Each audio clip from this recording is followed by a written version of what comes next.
I get that? Carmen, can you hear me?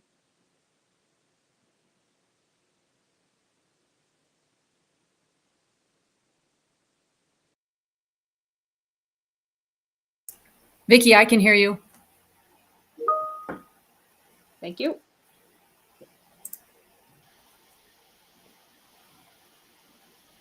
I could hear both of you. Can you hear me? Yes, Hi, Aaron. Hi, Aaron. Hello.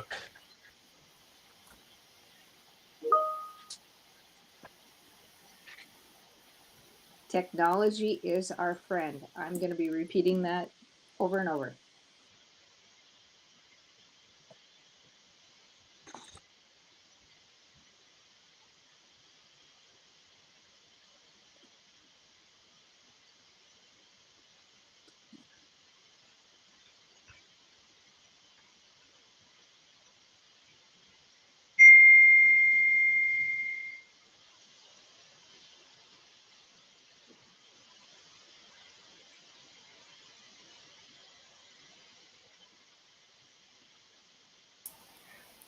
This may be a silly question, but are we supposed to have our cameras on?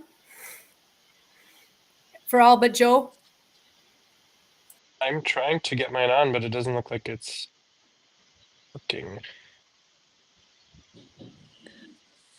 I'm on. Do you see me? I just turned mine on, but I can't tell if I'm actually on. When I do this for work, we usually have them on until the meeting starts, and then we turn them off just because it's a distraction usually for people. So that would be kind of my suggestion. I don't even actually know what shows up on the web or on the stream, but So turn cameras off is what I heard. That's okay. I think that's the smart move, just because I don't think it. I think it's a distraction, and I'm not even sure what screens show on when we repost this meeting. So I think our voices are fine.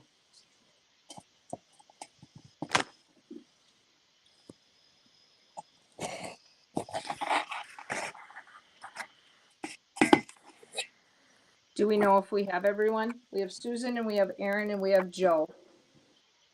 Gary's here. Oh, okay. Jane is on. Steve is here.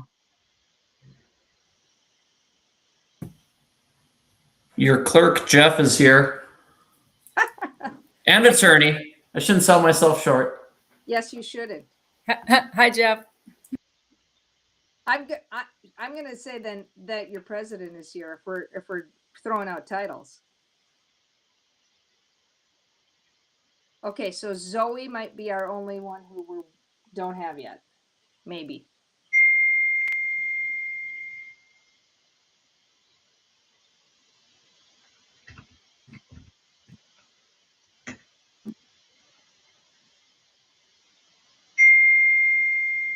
That's a horrid noise.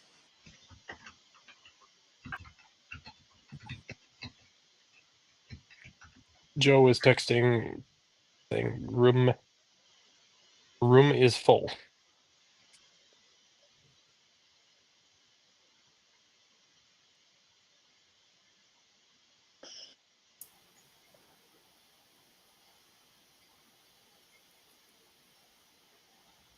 I do not know what that means, so I wish I could help. Brianna? Yes. Can you guys hear me? Yes. Yes. Okay, I had to remove a few people because we can only have a certain amount. So Joe is in Everybody hear now, me? and I'm waiting for Zoe to come in. Oh, here we go. Can hear you, Joe.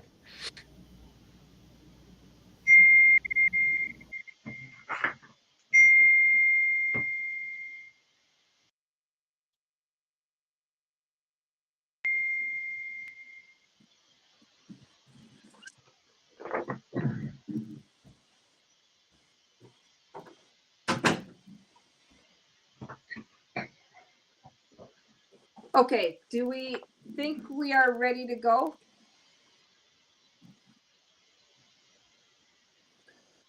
Vicky, this is Jane. I just got an email notification that Mike Rackow just sent an email. I think he wanted it shared tonight now. Do you have that? I don't, but Jane, can you text it to the email address I'll text you? I can forward it. Yeah. I'm gonna text you a different email address Okay. because I can't see my Outlook and be on this meeting at the same time. Sure. So I'm just sending you it right now. And that's Can it. anybody hear me? Yes, Joe. Yep. Awesome. Thank you. And Zoe, we're turning cameras off. Sounds Unless good. you want to look at your wonderful face. No, I was wondering where everyone was, so I will turn my camera off. Okay, give me one quick second. I'm gonna get this email printed. Once Jane sends it. Just sent. Okay, I'll watch for it. So, okay. All right, I will watch for it. So we're gonna get started. I think we have the board on, we have Jeff on, we have Susan, Dave, and Jane on. So I think we're okay. Unless anyone has any objections. Okay, and I got your email, Jane. So Perfect. I might need the 3-minute timer for this one. Just kidding, that's a joke. Okay, so I will call the regular monthly meeting of the Board of Commissioners open for Tuesday, December 9th. I just want to thank everybody for adjusting so we could be remote, which allows, of course, us not to travel and also allows staff to get home so we're not dealing with dark and weather at the same time. So this is good. Do I have a motion? Do we have any changes to the agenda? There are no changes to the agenda this evening. Okay. Do we have a motion to approve the agenda as presented? This is Aaron. Motion to approve the agenda as presented. Second, Joe. Okay, we have a motion and second. All those in favor signify by saying aye. Aye. Aye. I Okay. Nays, same sign. Motion carries. Agenda approved.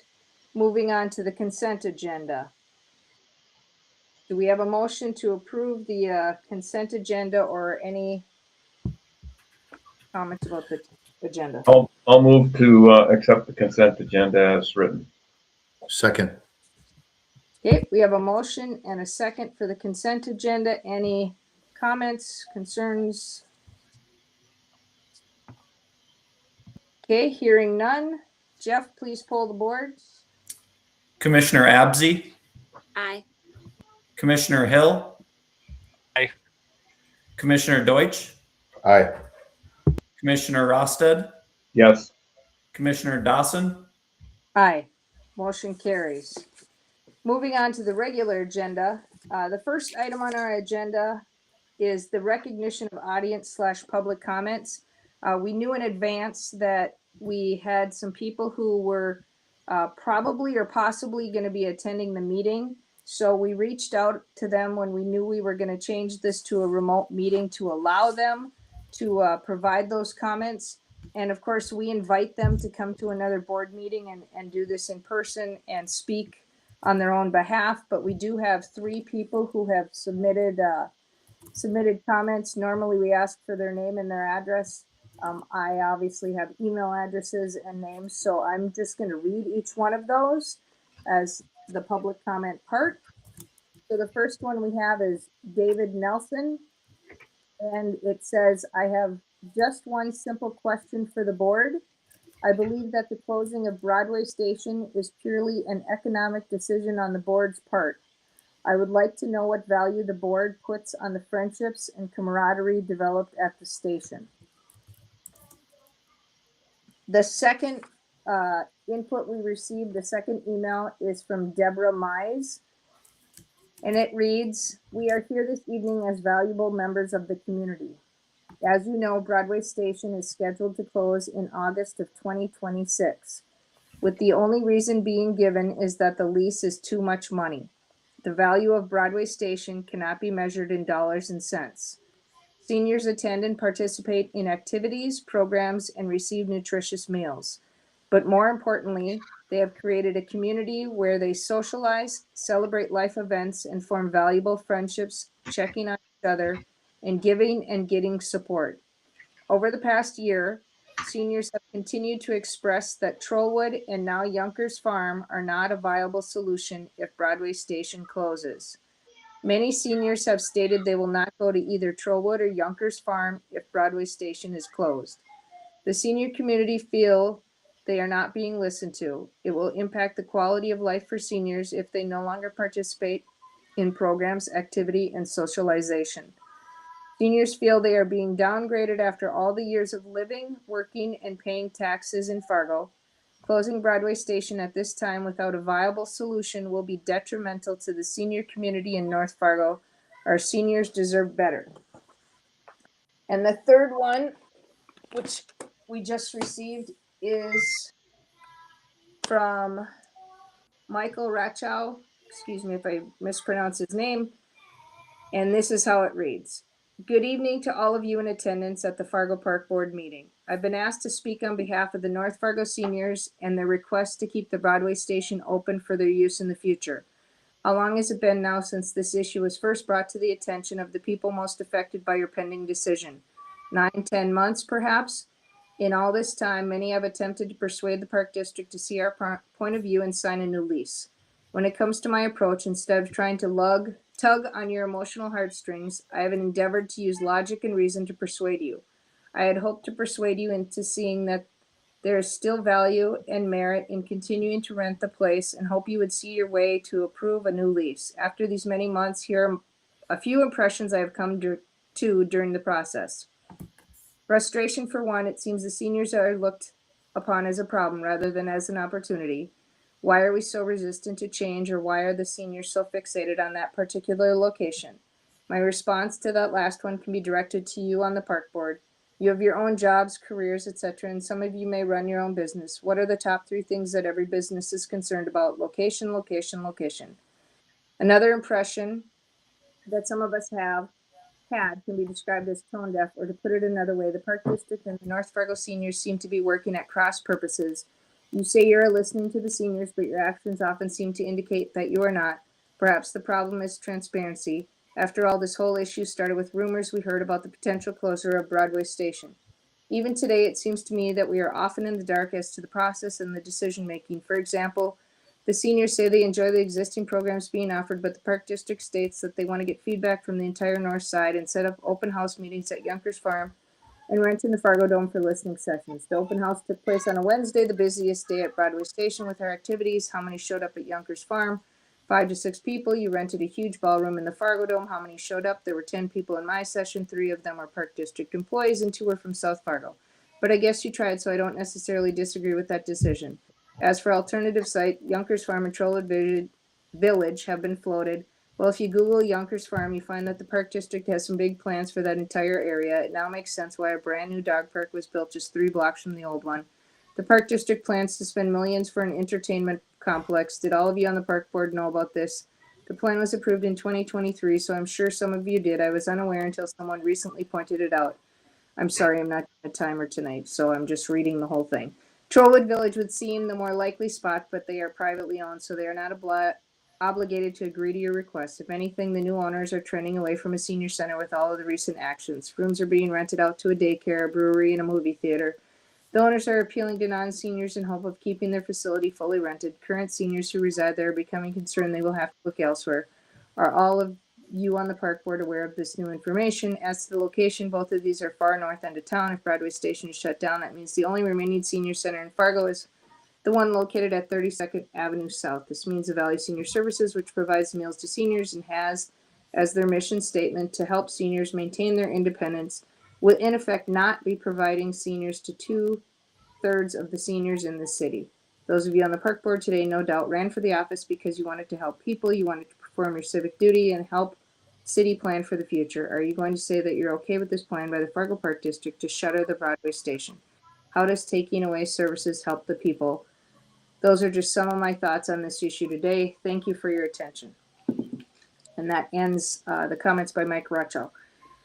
So that's the 3 comments we've had. I don't have the document in front of us that says that we received comments. We are not obligated to engage at this time. I will say that I do know we have more meetings and more conversations in the works, and there's many conversations going on about Broadway Station, about seniors, about providing spaces and activities for seniors in our community, as well as everyone else for that matter. And we'll just leave it at that and move on to the rest of our agenda. Agenda item number 2 is the director's report. Good evening. Thank you, Commissioner Dawson. Just a couple updates tonight. One, just in regards to the unfortunate weather, or maybe fortunate for snow lovers. But we have canceled some of our programs and closed some of our facilities. There's a complete list of closures and cancellations on the Fargo Parks website. And many of these was kind of in partnership with our athletic groups who made the decision to cancel their activities. Just a quick update on the Fargo Park Sports Center. We're going to be kind of redoing the sealant coat on courts 5 through 8. Those were the courts installed in phase 2. We need that just to continue to cure the hardwood floors. So that will be shut down from the 22nd of December through the 30th.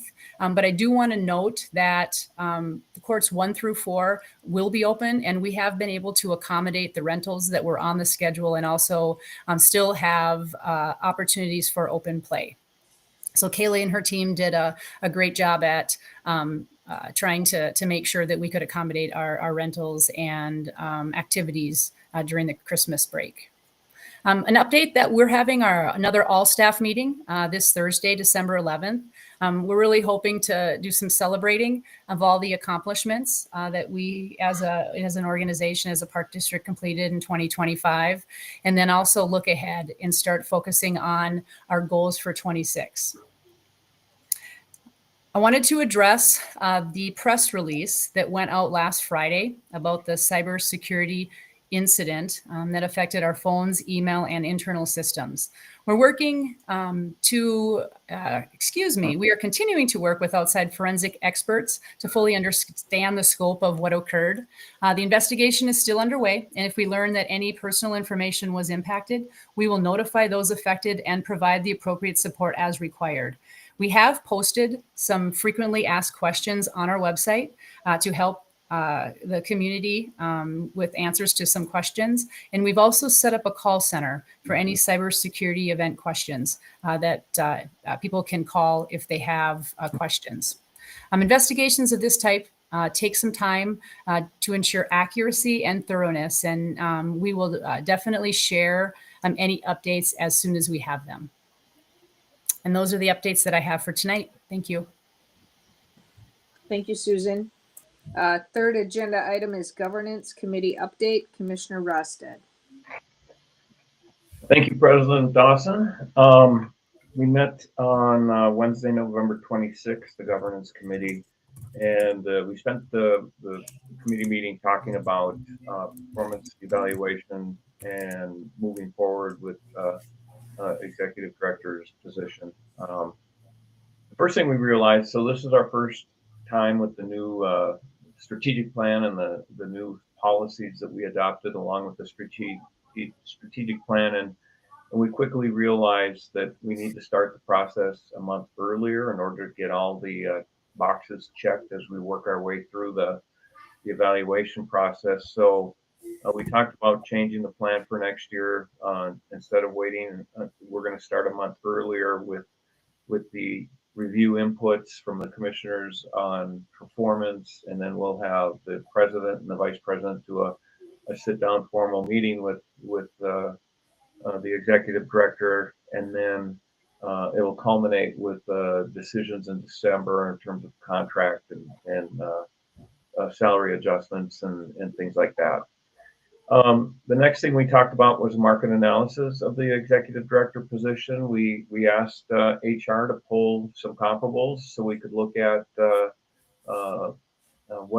where we sit with our pay versus comparable organizations in the area. And so we went through that, looked at some of those numbers, and then we discussed a little bit about an increase for the executive director, and that's yet to be finalized. And then lastly, we talked about the executive director contract. The executive director is on a year-to-year contract, and we're probably going to look at adding a second year to the contract, so it'll continually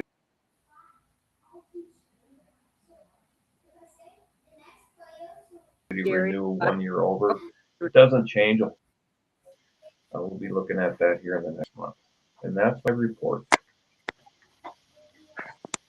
Thank you, Commissioner Rosted. Anybody have any comments or questions? We'll move on to agenda item number 4. Okay, moving on to agenda item number 4, which is the planning committee update, which is me. We met on Wednesday, November 19th and had a few agenda items. The first was we had John Cram from Fargo Shields Arena and the Farmers Union Rink come and present to us. He had submitted a proposal regarding the Fargo Convention Center, and we wanted to gather some information on what his plans were and how it may impact the land that Fargo Park District owns, what the plan will be as far as the utilization and the usage of the convention center, because of course Fargo Park District is geared towards providing spaces and places for people to move and use. And so we gathered some more information there, along with some questions, potentially considering land swap and other things that could use. So we'll continue to gather information and learn more about how this would impact the Fargo Park District. We had a third quarter financial review from Brock and Luke, who presented where we were at year to date. The consideration of bids of the Cornerstone Bank Arena, which we passed earlier in the consent agenda for the new ice refrigeration replacement, was covered. And then we had Brock, the finance director, presented on a couple of budget adjustments that didn't change our budget. Financially, it just shifted a couple of things to because of some changes in projects and delays in projects. Any questions on that? Okay, we are to our final agenda item. Does anyone have anything else they would like to add for the good of the order? If not, I would entertain a motion to adjourn the meeting. Motion to adjourn. All right, so moved. Thank you, everyone. Meeting adjourned.